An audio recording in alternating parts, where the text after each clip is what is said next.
Sorry about that again. There was some technical difficulties with the new camera where there was a lot of latency and the camera had crashed. So we had to just start fresh. So again, we're just going to go hop straight into it like nothing happened. Again, just like the Cleveland Browns, when things go bad, you got to step up and you got to improvise. And hopefully that's what the Browns will be able to do to get themselves a victory this Sunday. Now, as you guys know, the Cleveland Browns are facing off against the Cincinnati Bengals. The Browns are currently 4-2. Looking to bounce back from another division loss last week against the Pittsburgh Steelers on the road at Heinz Field. They're having their second road game of back-to-back road games as they travel down to Cincinnati and play against the Bengals in Paul Brown Stadium. The Cincinnati Bengals currently are 1-4-1. Some of you may or may not know that they did tie with the Philadelphia Eagles earlier in the season. And this is going to be a big opportunity for them. One, just to get their first division win if they can do so. And then obviously with the Browns just getting back on track and being able to move to 5-2 with one more game against the Las Vegas Raiders next week before they head into their bye week. Currently looking at the Browns and their offense, they have the number one rushing attack still in the NFL. One, obviously, because they do run the ball a lot. They have the most rushing attempts of any team in the NFL. But that gap is quickly closing. They did play against two very difficult teams in terms of run defense with the Indianapolis Colts and then the Pittsburgh Steelers, who have the number one run defense in the league. So this will be a good opportunity for the Browns to get the run game back on track. Looking at the Bengals in terms of their team, they're the 26th ranked rushing defense. And they're allowing 5.1 yards per carry, which is huge because the Browns, as most of you know, Kareem Hunt, Nick Chubb, at the time both of them were playing, were easily averaging over 4 yards per carry. And you want to see Kareem Hunt, get back to that form where he was averaging 4 yards, 5 yards per carry. Obviously going against more tough rush defenses over the past couple of weeks. It has been hard on them, mostly because as you watch players, when you go against a very stout run defense, it was very difficult for the Browns to create running lanes. And that's something you want to see them do, especially against the Bengals after they had so much success running against them back on Thursday Night Football in week 2.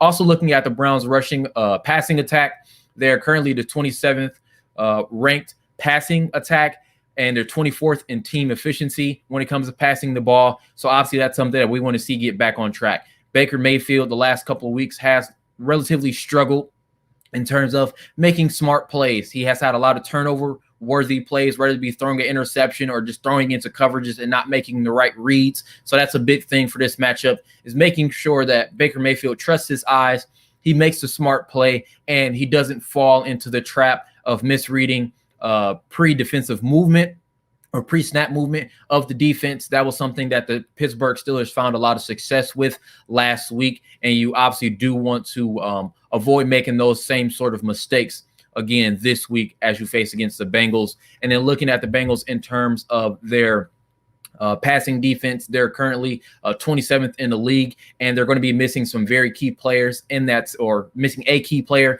in that secondary. So we'll actually go ahead and get into the injury report. Looking at the Browns, they are going to be missing a few players this week. One, right guard Wyatt Teller.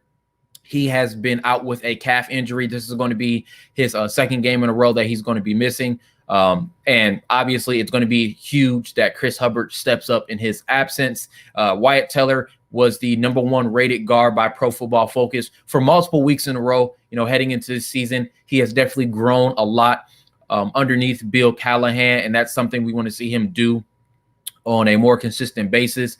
And then also tight end Austin Hooper will be out this week, and he's out indefinitely because he had surgery on Friday. He had an appendectomy for appendicitis that he had. So essentially anyone that gets their appendix removed, you have an appendectomy. And with that, typically if it bursts, that could cause a lot of health problems. So obviously we want him to get back healthy as soon as possible, but obviously it's not something that you want to rush having a surgery of that nature. So there'll be no Austin Hooper, and his timetable for return is unknown currently. Looking at linebacker Jacob Phillips, he's going to be missing another game. as he is still suffering from that knee injury that he suffered back in week 1 against the Ravens. And then strong safety Carl Joseph, he's listed as questionable as he's still dealing with a hamstring injury.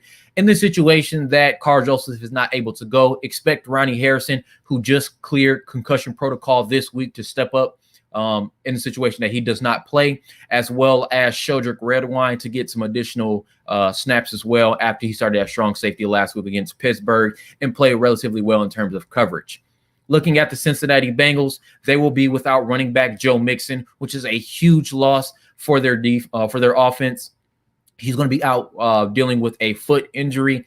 And as most of you guys know, the Bengals do run the ball quite often. They did give him a 4-year contract extension back in the offseason. So he's definitely a player that the Bengals front office sees as part of their foundation and their future. So it's going to be very important to see how they decide to replace his production out of the backfield. Obviously, there's going to be Giovanni Bernard, but behind him, there's a lot of questions. Will Samaje Perine or Travion Williams step up to be that bell cow running back, potentially a RB1? So if you do have Giovanni Bernard, he may have potential, RB1 fantasy projection this week, getting more touches out of the backfield. But we'll discuss that a little bit later on the show when I'm joined by Cincinnati Bengals Sports Illustrated reporter James Rapine, who will join me later in the show. Also noted, they will be missing cornerback William Jackson III. He's currently out with a concussion, and he has been their number 1 corner so far this season. So it's going to be very incumbent of the Browns receivers to take advantage of William Jackson, his absence this week. And then also strong safety Sean Williams. He is questionable with a hamstring injury, along with receiver John Ross, who is questionable with an illness, but he may likely play this game. Again, I want to thank you guys so much for joining me for the Cleveland Browns Tailgate Show. This is a weekly show brought to you by Sports Illustrated Browns Digest. Myself, Sean Stevenson, I am a contributing writer for Sports Illustrated Browns Digest. And what would a tailgate be without a tailgate recipe? This week is barbecue chicken pizza, a really quick and easy recipe. If you do have children or say young niece or nephew, it is a great thing to do with young kids. It's very simple to do. So we'll go ahead and go straight into the tailgate recipe of the week, and then we'll hop right back into it.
And again, that is the tailgate recipe of the week, barbecue chicken pizza. If you guys would like access to the recipe, be sure to check out the Sports Illustrated Browns Digest website. It will be available on the live game thread during halftime. Let's go ahead and hop into this depth chart. Looking at the Cleveland Browns, not too many changes in terms of the offense. Obviously, the biggest one will be Chris Hubbard stepping in for right guard Wyatt Teller, who will be out again while he's dealing with that calf injury.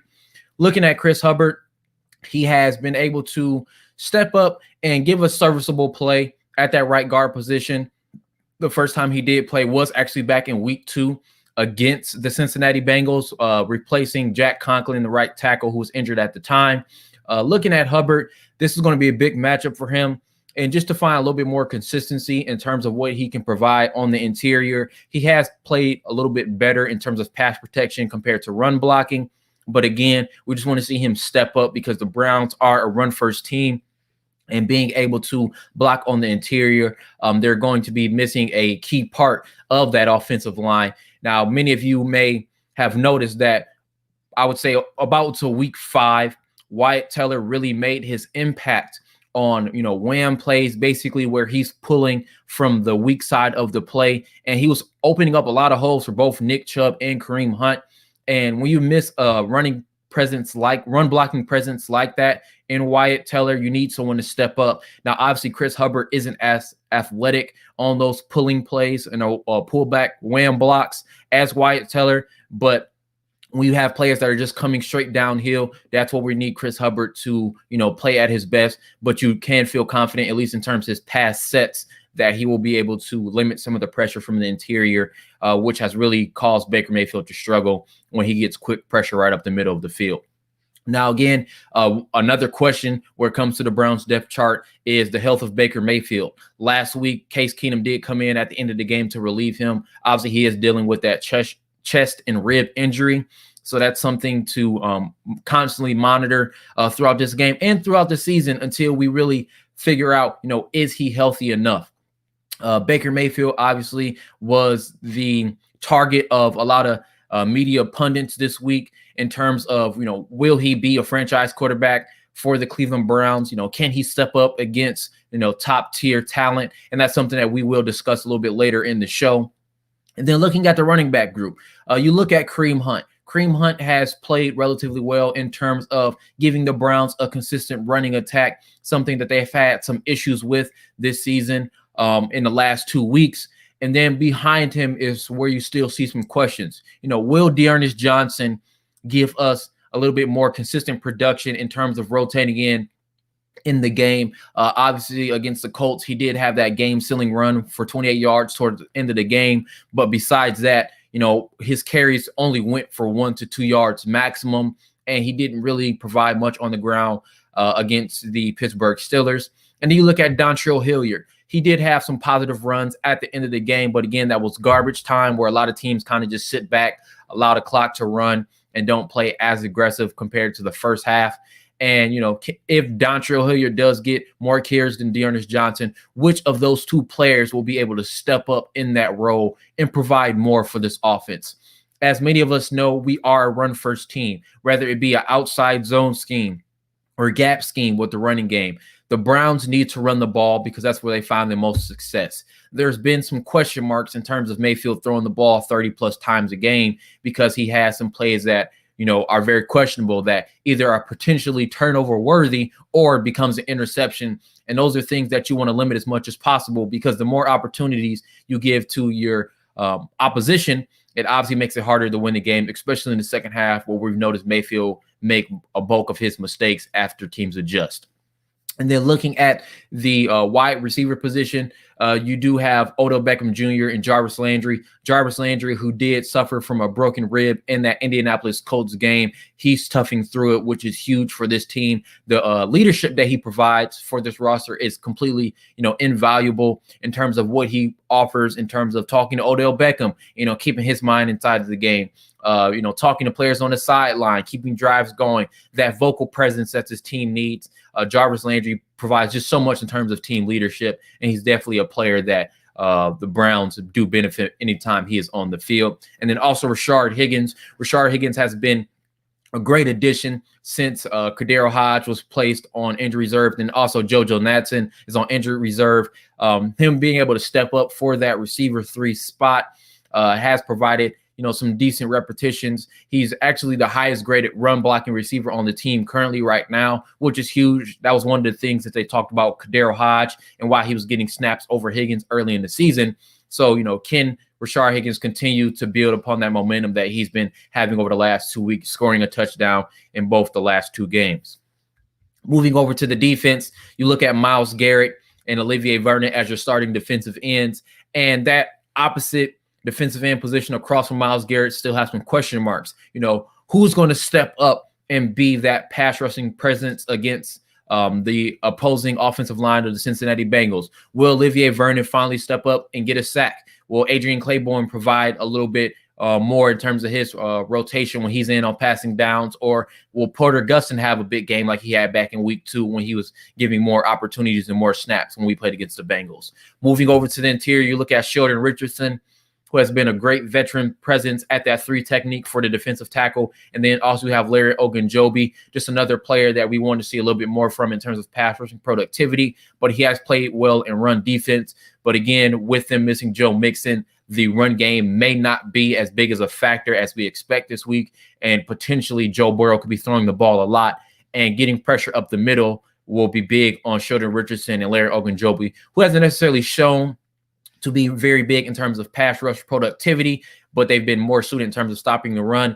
Then you look at the interior rotation with rookie Jordan Elliott, who stepped in a couple times with Larry Ogunjobi when he was injured. He's been playing well in terms of getting pressure up the middle, and as well as Vincent Taylor, another player that was signed before the start of the season, who's been getting snaps as well on that interior in terms of getting pressure on the quarterback. Then you look at the linebacking core, which is started by the captain of that defense in B.J. Goodson. He's been able to provide a little bit more consistent play. Each week, he started to get better and better in terms of his pass coverage. Obviously, in zones in that deep middle, B.J. Goodson was struggling mightily in terms of being able to stop tight ends or allowing receivers to run behind him in terms of that deep middle part of the field, with Joe Woods wanting that cover 3 defense. Can he get a little bit more consistency? That'll be very important in terms of, what he can provide.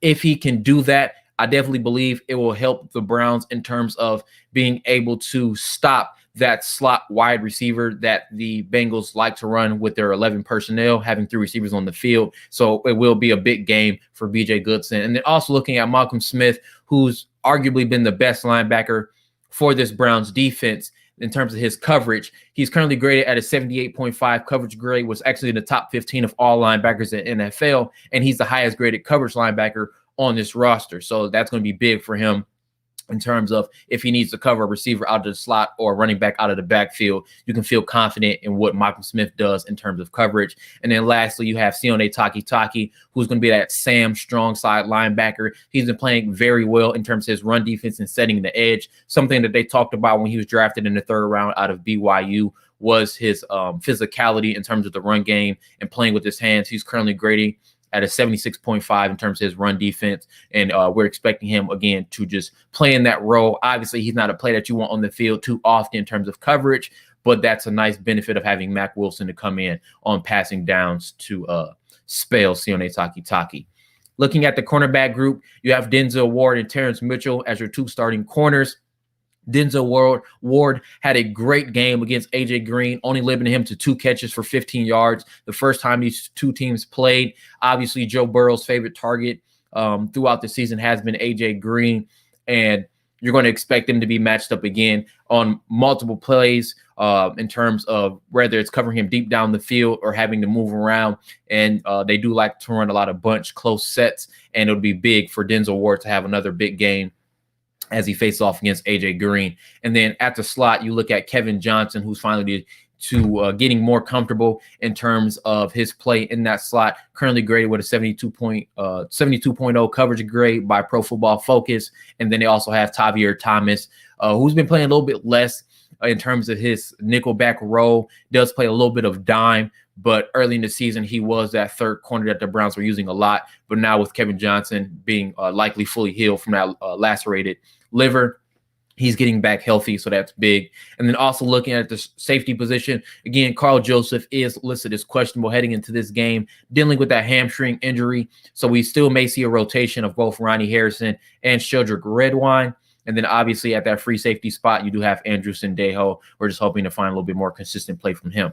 Moving over to the Cincinnati Bengals, looking at their depth chart, relatively the same, but there are some changes. You look at Joe Burrow, obviously he's going to be the starting quarterback for this team.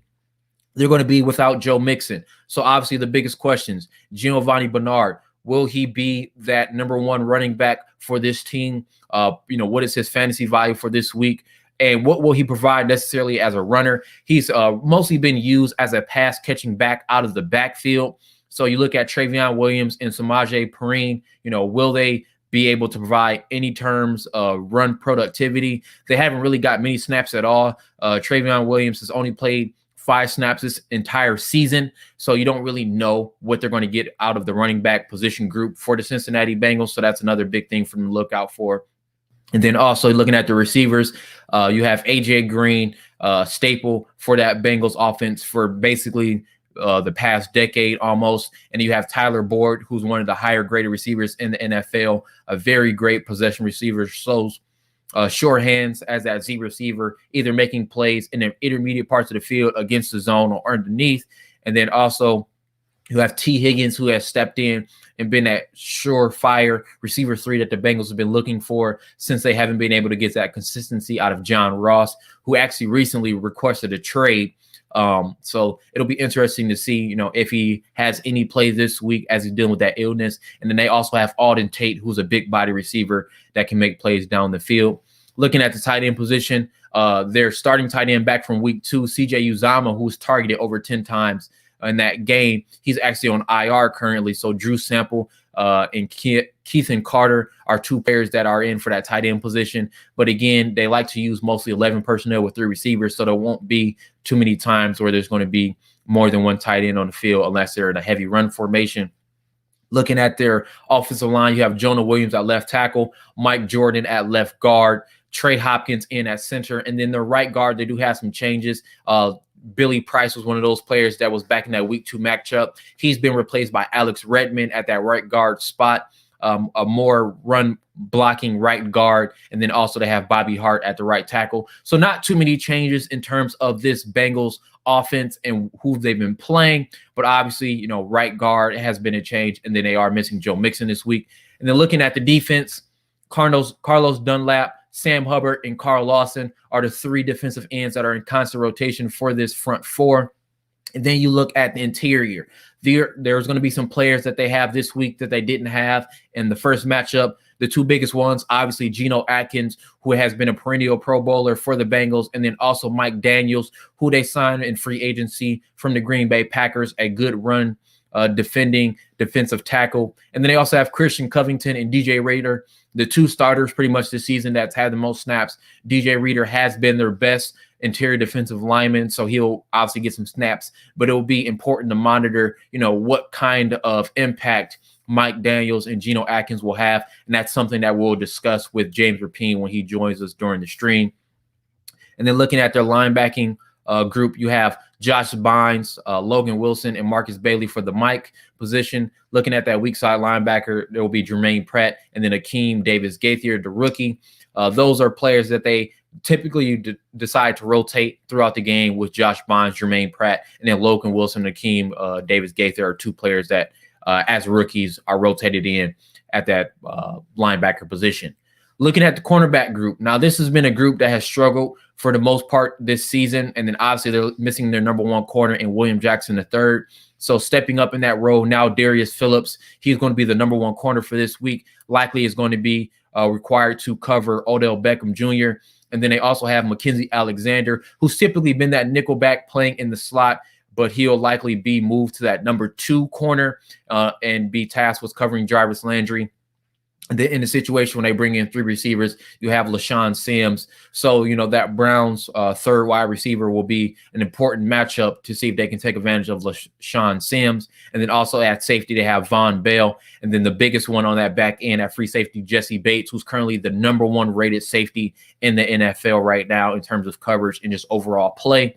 He's going to be a big player for them in that secondary. Now, again, the Cleveland Browns pregame tailgate show is brought to you weekly.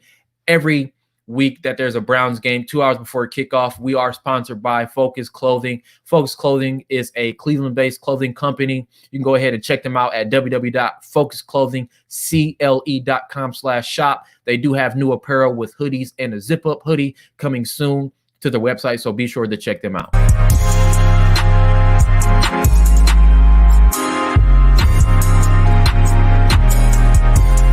Who said that t-shirt was only for the summer?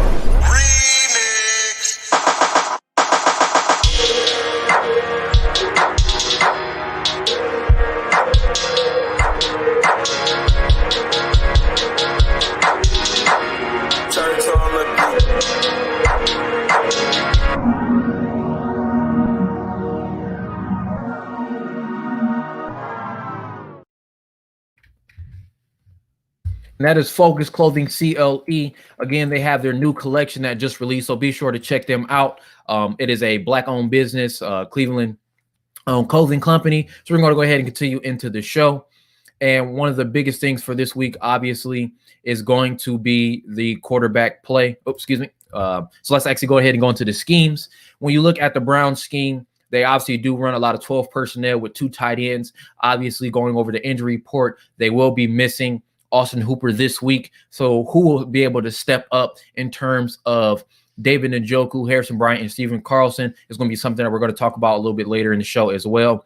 And then also looking at the defense, they do run a 4-3 under.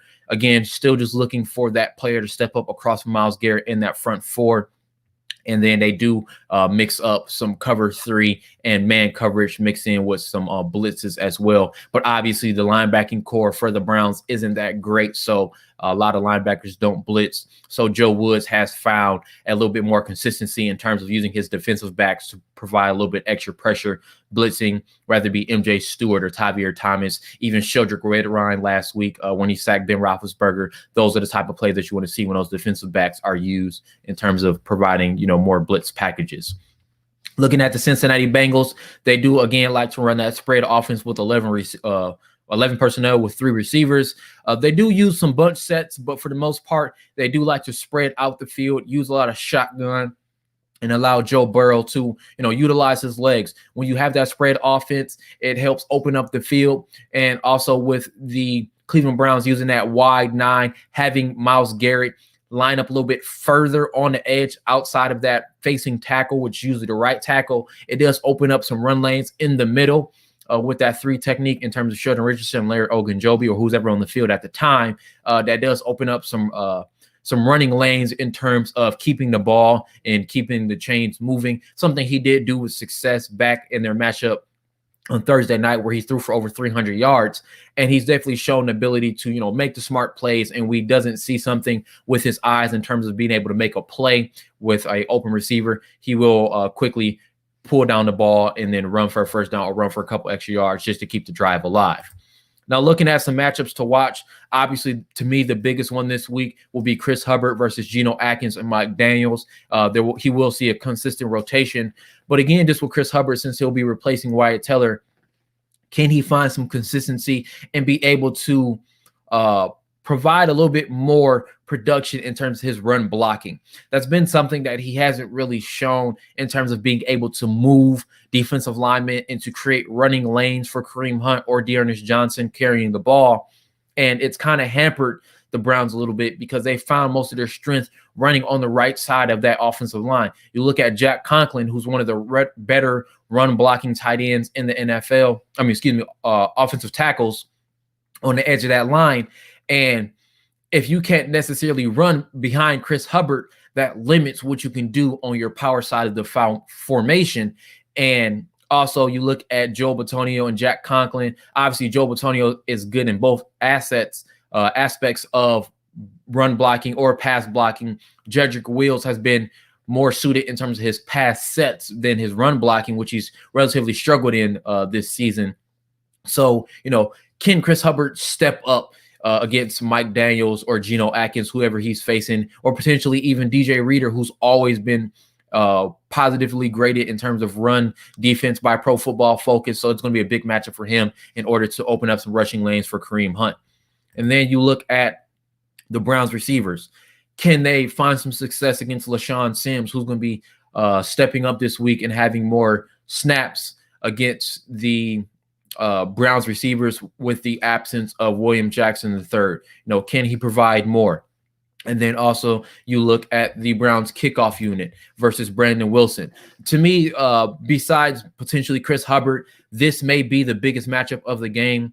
One, by the fact that the Browns kickoff coverage unit has not been really good this season. Obviously, they had the kickoff return for a touchdown against the Colts. Brandon Wilson really showed that there were some weaknesses in terms of that kickoff coverage unit by the fact that he had 2 returns for a total of 86 yards, which is a 43 average return. Now, there's going to be some times where he fair catches it or the ball goes out the back of the end zone. But when he actually catches it, close to the goal line or inside of the end zone, if he's able to return it, the Browns kickoff coverage unit really has to step up, stay inside their lanes, and make tackles.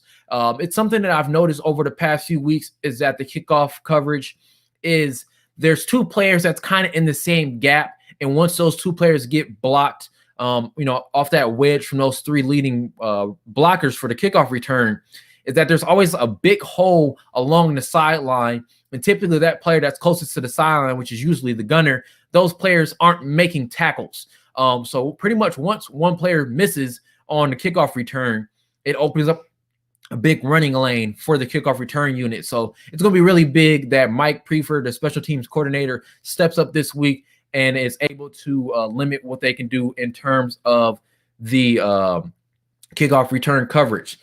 And again, we do have a special guest this week with James Rapine, who's going to be coming in, and we just have a few questions with him. So we just want to thank you guys again for joining us this week. We're going to go ahead and add James to the stream. What's going on, James? How are you doing today? I'm well, man. How are you? I'm doing wonderful, man. Thank you so much for joining me for the show this week. I really appreciate it. So if you just want to go ahead and just give the people a little background about yourself. I see you over there in Paul Brown Stadium, which is huge. The floor is all yours. Yeah, it's a big matchup today, right? I mean, it's the Battle of Ohio, and it's funny. These 2 teams in week 2, it felt like a must-win for the Browns coming off of a blowout loss. And I wouldn't call this a must-win, but how much panic would there be in Cleveland if the Browns didn't handle business today? So I think that's similar. On the flip side, the Bengals were playing with house money a few weeks ago. I don't feel like that's the case today. I think it's the exact opposite. I think if you talk about must-wins for a non-contending team, this is exactly what today is for the Cincinnati Bengals. 1-4-1. You got Carlos Dunlap in that situation. Just some drama around the team. I think Zach Taylor needs to get a win here. He's 3-18-1. If he can get a win, it'll go a long way to building some type of equity in that locker room. Definitely, I agree. I feel like it's another game for the Bengals just to continue to grow. And Joe Burrow has been playing very well this season. And as he continues to grow, again, being that number 1 overall pick, he's the face of that franchise, and he's definitely showing that he has the ability to take them to the next level.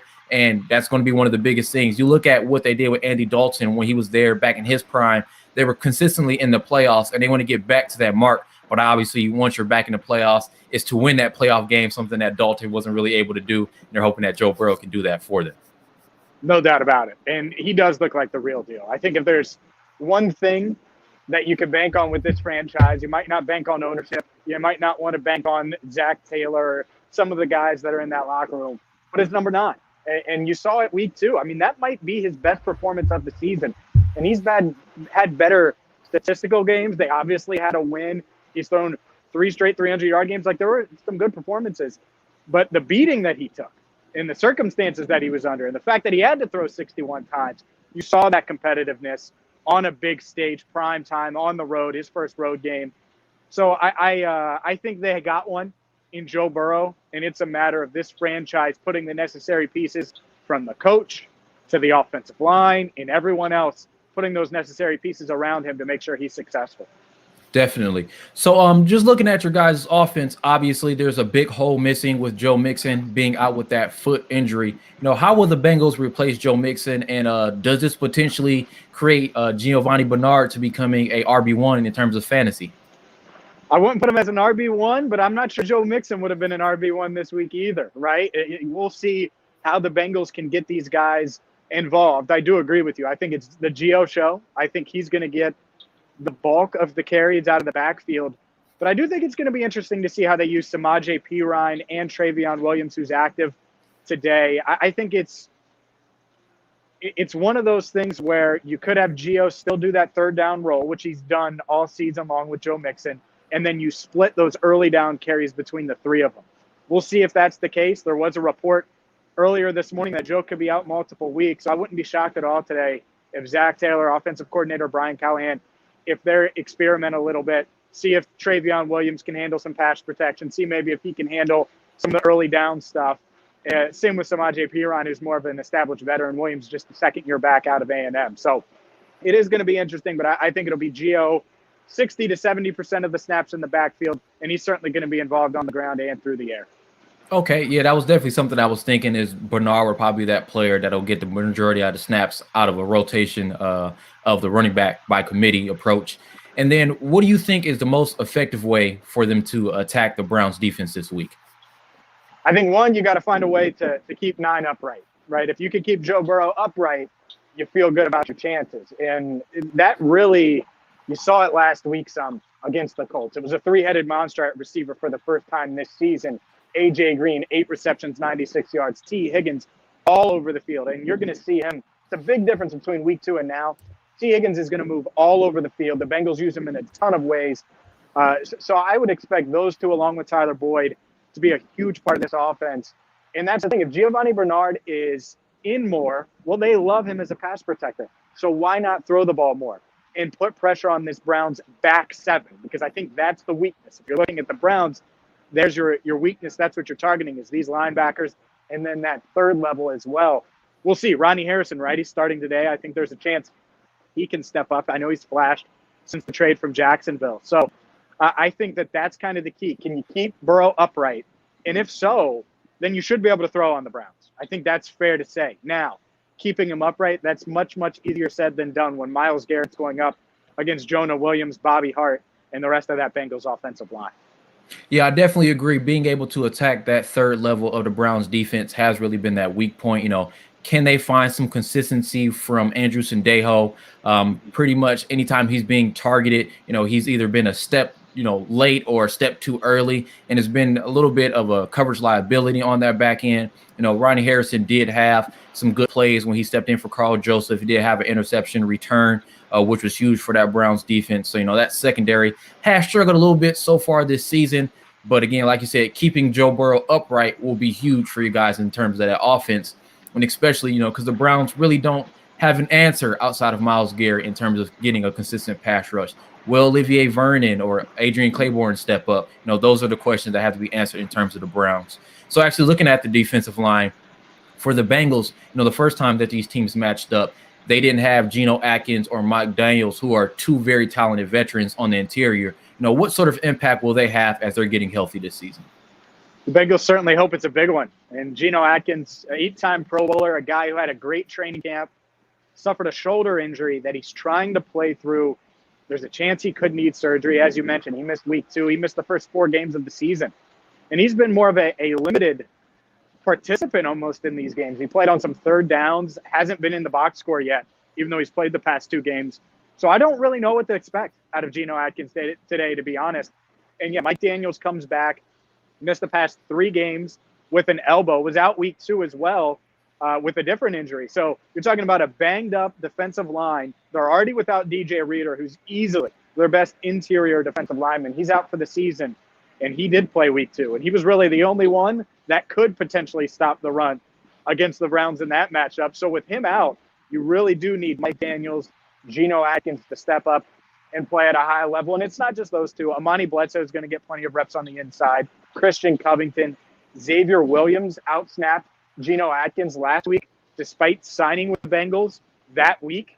So it's going to be interesting, and I think you're going to see sort of a rotation in the trenches, so to speak. And that's where this game, honestly, is probably going to come down to.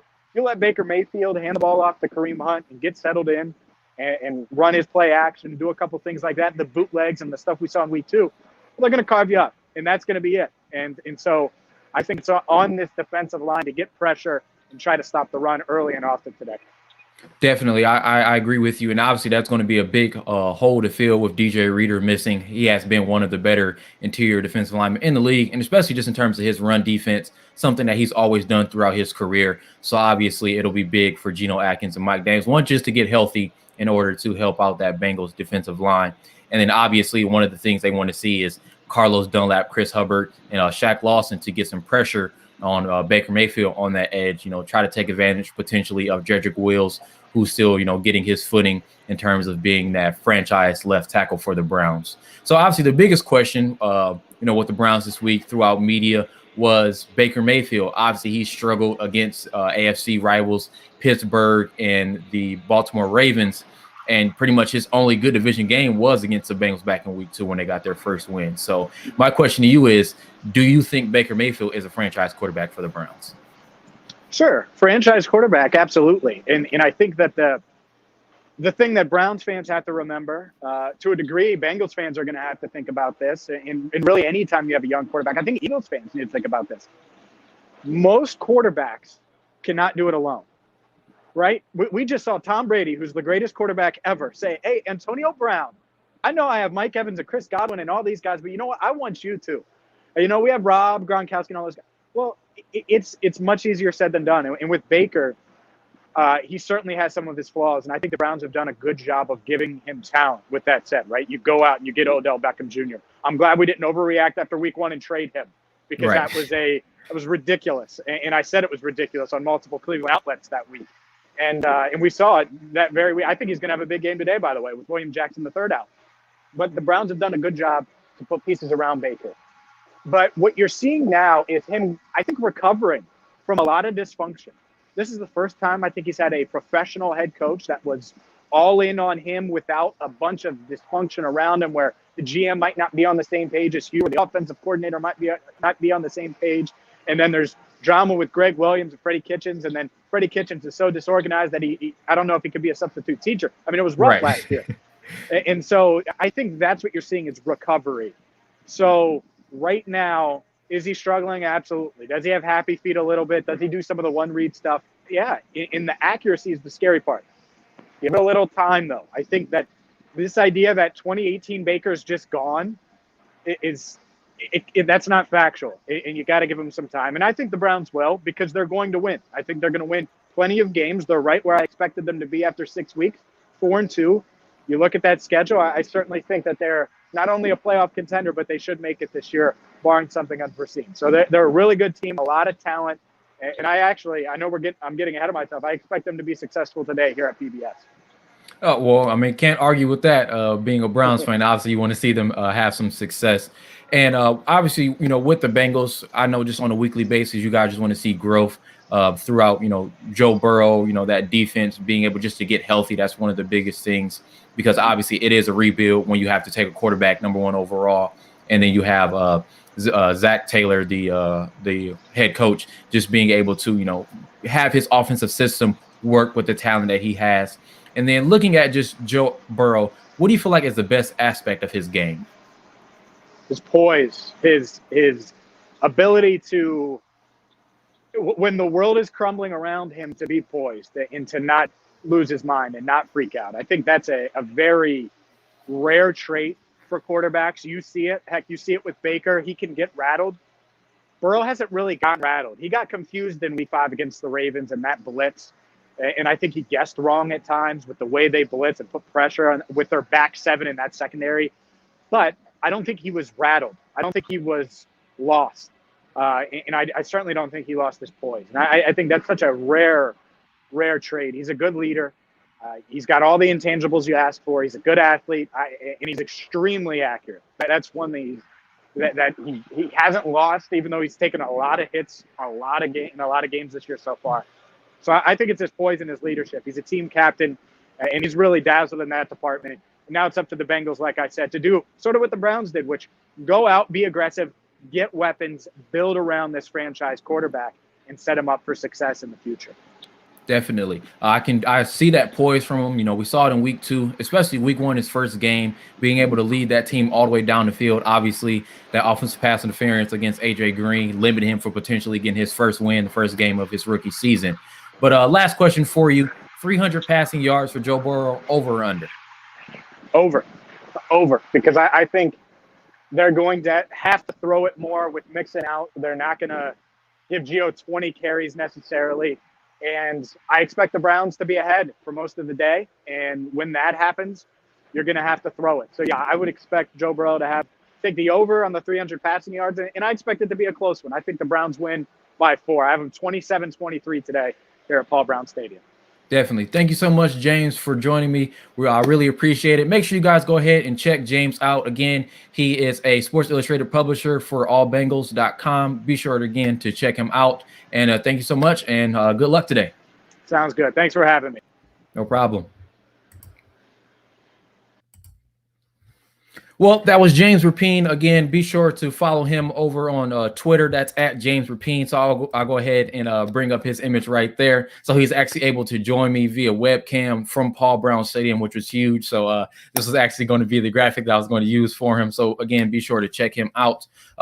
Provides very good coverage in terms of what the Bengals do. And then we'll go ahead and continue to go right back into this. So looking at the quarterback position, obviously, as we talked about, Baker Mayfield is for him this week is to find some consistency.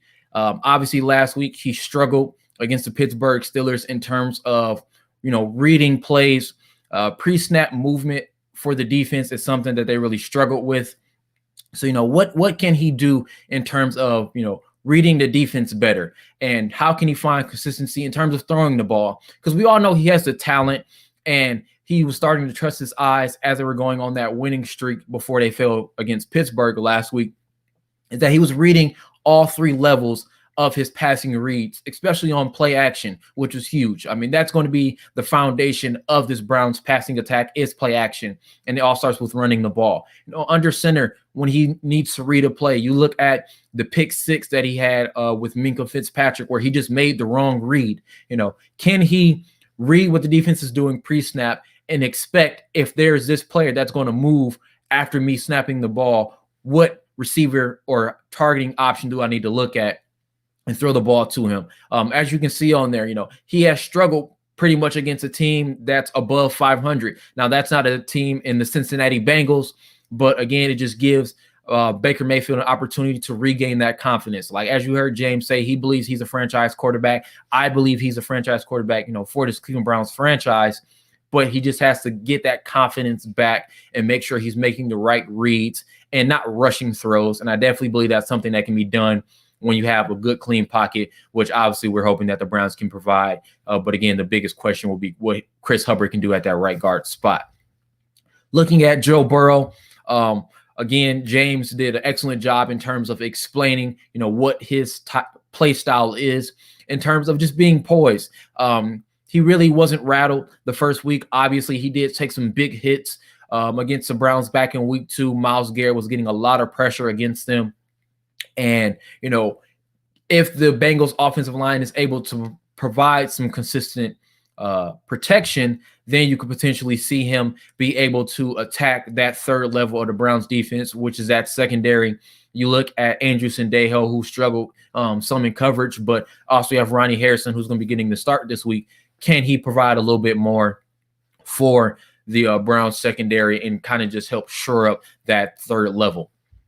Now, looking at the wide receivers for the Browns, this is going to be a big group or a big day for this group, especially when you look at Odell Beckham. Last week only had 2 receptions for 25 yards. This is a potential breakout game for him again this season. Mostly going to be matched up with Darius Phillips. So, can he take advantage of that opportunity against the Bengals cornerback group that has relatively struggled this season?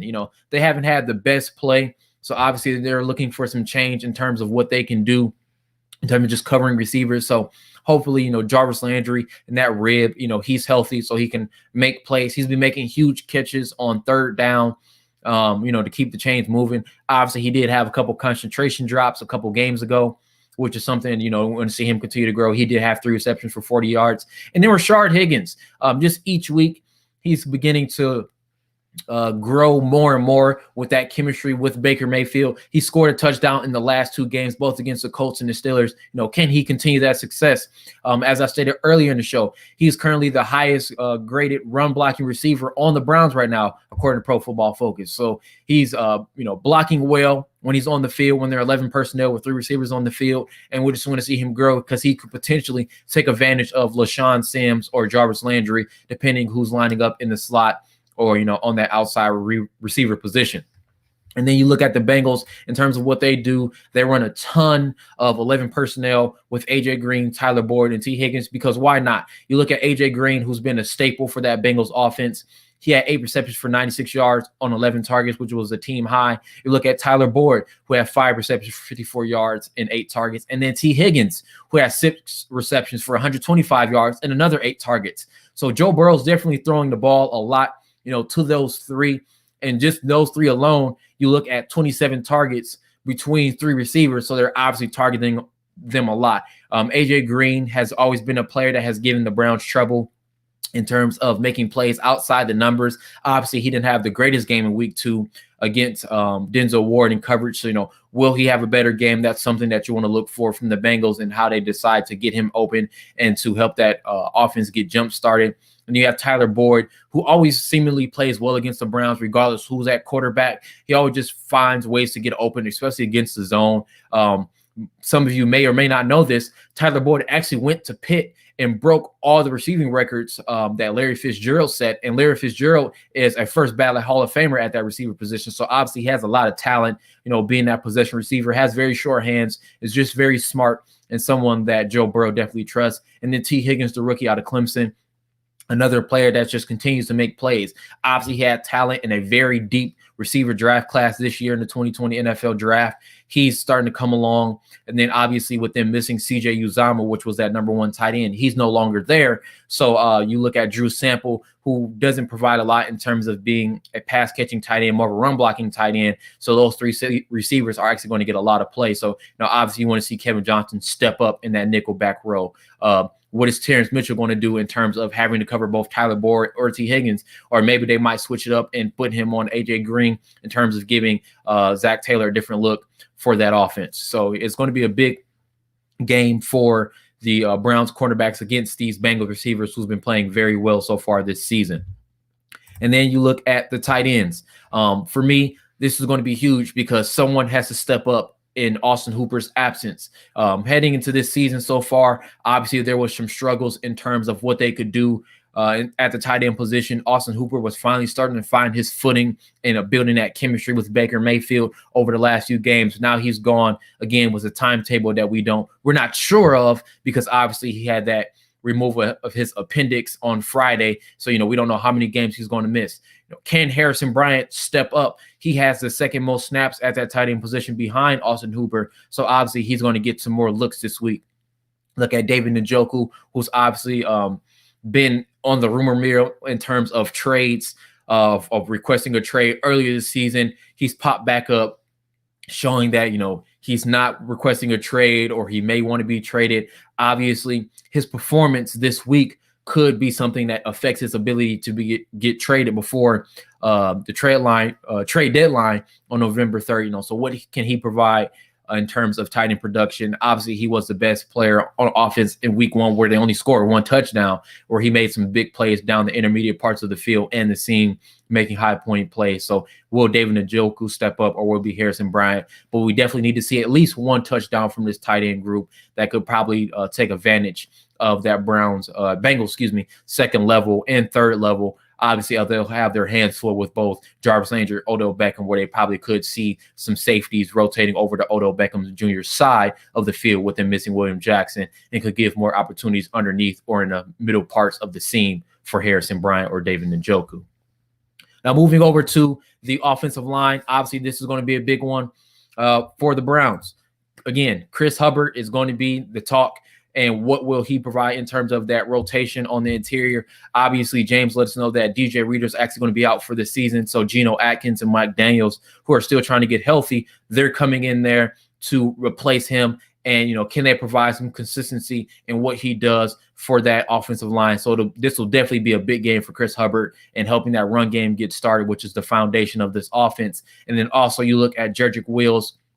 He's been playing better in terms of his pass production, but he's definitely going to have his hands full with a constant rotation of Shaq Lawson, Carlos Dunlap, and Sam Hubbard trying to get pressure on Baker Mayfield. Can he step up and show more? And then you look at the Bengals and their offensive line. Can this group provide Burrow with more time in the pocket, and keep him clean? Because obviously that's going to be the biggest key to this Bengals offense and what they can do in terms of pass protection for Joe Burrow. We're likely going to see him throw the ball over 30 times, and it's going to be very difficult to get anything going for the offense for the Bengals if they can't get any consistent pass protection. Likely there will be some type of change in terms of how they decide to block Myles Garrett, who absolutely disrupted the game back in week 2. He'll probably see more double teams this week. So will Olivier Vernon, Adrian Claiborne, or Porter Gustin step up with more one-on-one matchups against that Bengals offensive line, whether it be Bobby Hart or Jonah Williams? So that's definitely going to be something that the Bengals offensive line is looking to do to find some consistency and give Joe Burrow more time in the pocket so that he can find receivers down the field. Now, again, I just want to thank you guys so much for joining me for the Cleveland Browns pregame tailgate show. Kickoff is in about 45 minutes. But again, the Cleveland Browns pregame tailgate show is sponsored by Focus Clothing. They are a Cleveland-based clothing company. You can check them out at focusclothingcle.com/shop. They do have new hoodies, trucker hats, and zip-up jackets available, so be sure to check them out. And you can follow them on Instagram and Facebook as well.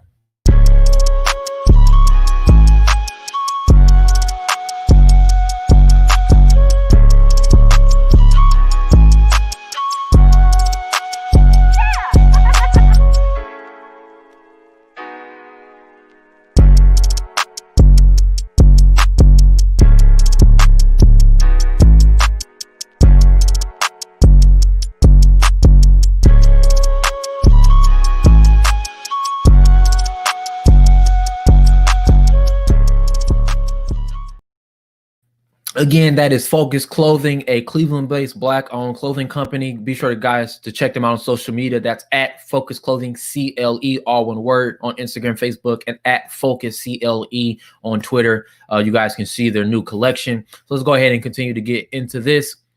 Let's look at the defensive line, because obviously this game is going to be played in the trenches, something that James talked about as well. And you look at the Browns' defensive line. Myles Garrett has been that player week in and week out that's been making plays and just helping this defense, one, look a little bit better than, what its true, I could say, identity is, which has been kind of a turnover-heady defense, but has really been benefiting from a lot of QB pressure that's been created by Myles Garrett.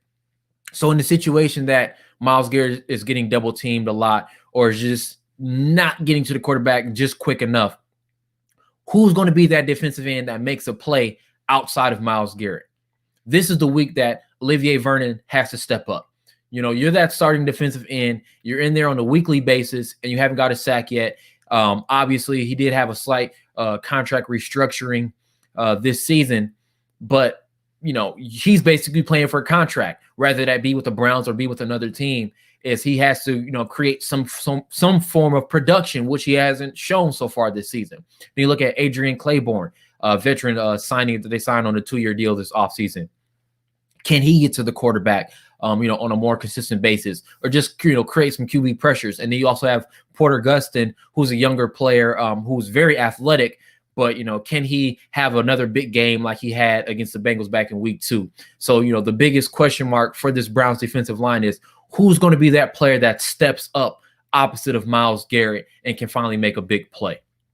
And then you look at the Bengals, how will the defensive line be able to create pressure on Baker Mayfield is a question that they have to answer. Obviously, they have that rotation of Sam Hubbard, Carlos Dunlap, and Shaq Lawson on that edge. And then you have on the interior basically a rotation group that's going to include Christian Covington, Mike Daniels, Amar'e Bledsoe, and Geno Atkins. Will they be able to find some pressure on the interior? Obviously, it's going to be a difficult matchup for them going against J.C. Treader and Joe Bitonio, but maybe they could have some stunt plays available where they send one defensive tackle or send a defensive end on the interior and try to take advantage of Chris Hubbard in terms of getting pressure on the interior. So that's definitely something that's going to be looked at, and how they decide to create pressure against Baker Mayfield to force him into a mistake, because obviously teams that have beaten the Browns have shown that if you're able to confuse Baker Mayfield with some pre-snap movement and then create pressure, that sometimes he can force himself into a bad decision by getting the ball out, too soon or throwing it to the wrong receiver. And then also you look at the defensive back groups for the Browns. This is going to be, again, another big matchup for them. Will Andrew Sendejo finally make a consistent positive impact? This has been a weekly question that the Browns still haven't been able to answer. Obviously he has familiarity with Joe Woods after his time in Minnesota, but he just hasn't been that player that the Browns defense can really trust on that third level. Can he give them more? That's a question that has to be answered. On a weekly basis, he's really been the player that's always been the frame where someone's making a play downfield. On touchdowns, generally, he's always coming over late, or he's just coming over too soon and not making the right play. Now, you never want to be the person that's just constantly nagging or bashing a player for their mistakes, but after a while, on a weekly basis where those mistakes are constantly showing up, it's not really a mistake. It's more of a habit of being in the wrong place. Can he change that? Obviously, it still is a long season, but with him showing that he hasn't been that player that can be trusted, will Sheldrick Redwine come in and be that free safety option now with them having Ronnie Harrison on that back end, being that starting strong safety as Carl Joseph still heals from that hamstring injury? These are the questions that needs to be answered. And, this is a good week for them to find that answer, because in the situation that they do, get on an early lead, there's nothing wrong with playing three safeties and taking Sendejo out of the game. And he's been the one Browns player that has played every single snap on that Browns secondary, on that defense, but just hasn't been that consistent protection that the Browns need on the back end, because obviously this secondary is the obvious weak point of the defense. And then you look at the Bengals, can the cornerbacks find consistency while they're missing their best corner in William Jackson III? This is going to be a big game for LaShawn Sims because he's going to have more opportunities. Jesse Bates obviously will most likely have the responsibility of rotating to whichever side Odell Beckham is on. I expect Odell Beckham to have a big game this week because the Browns offense passing attack needs to, improve. They obviously didn't get a lot going against the Pittsburgh Steelers, but obviously you're going against a little bit, weaker defensive group of the Cincinnati Bengals that's been struggling with injury. And, can they find someone to make some plays? Will Rashard Higgins be able to take advantage when he's on the field? These are the questions that have to be answered. But obviously that cornerback group is going to be tested early and often against Odell Beckham Jr. and Jarvis Landry. Now, just wrapping it up, just have a few more things. You're looking at the special teams this week. Again, a big question is, what will they get out of Donovan Peoples-Jones? Now, everyone has their different views of, what these players can do. But I've been seeing on a weekly basis that Peoples-Jones is constantly running into players on kickoff return. Now, I don't know if this is an issue where he's not seeing blocks develop in the right way, or just during practice, he's showing something that on game day it changes, but we need to see something from him. There's been times where he could just let the ball go out of the back of the end zone for a touchback and be on the 25-yard line. There's no reason to return the ball. You're only getting to the 19, 20-yard line. And when he is returning it, he's not following his blockers or finding gaps, something that you look at Brandon Wilson, who's going to be a key matchup for the Browns kickoff coverage unit. He's been able to find those gaps and really make plays. So, can Donovan Peoples-Jones let the blocks develop, find a couple holes, and then be able to give some in terms of the kickoff return? That's going to be very important for them. And then also you look at the Cincinnati Bengals and Brandon Wilson, will he have another big game in terms of, his kickoff average after averaging 43 yards back in week 2? What changes will Mike Prefer make? And hopefully we can get something out of them. And then obviously Cody Parkey for the Browns has been playing very well after releasing Austin Seibert week 1. He hasn't missed a field goal so far this season. Can he continue to build upon that and keep that streak going? And then obviously Jamie Gillen is big for them. How will the special teams progress with Mike Prefer this week? And then we do have some a couple comments. Obviously, we have Nick Nice over on Twitter. He's saying that the backup starting, which is Anderson Dale because of Delpit, and he's not really sure of how they hide him.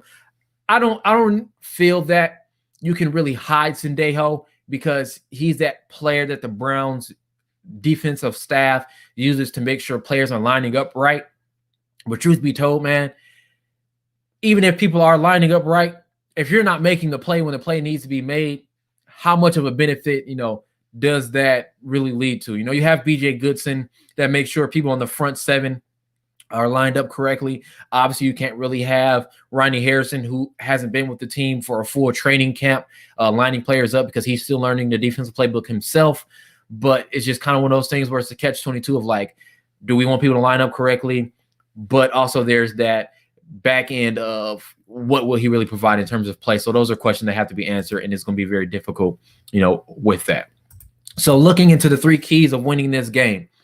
1, Baker Mayfield getting his confidence back. Now, I know that's not something that's an actual game plan, but him being able to get his confidence in terms of throwing the ball and, being able to read the defense pre-snap and then after the snap, knowing where players are going to be and making the right read is going to be important for his confidence. Because when you're throwing interceptions, you start to get, a little bit too heady in terms of your thoughts, and then that can lead into more mistakes. And then also just playing a clean game in the second half.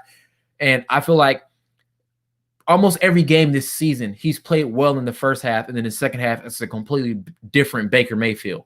Will the second half, will he finally find some consistency? We're hoping that he does that this week.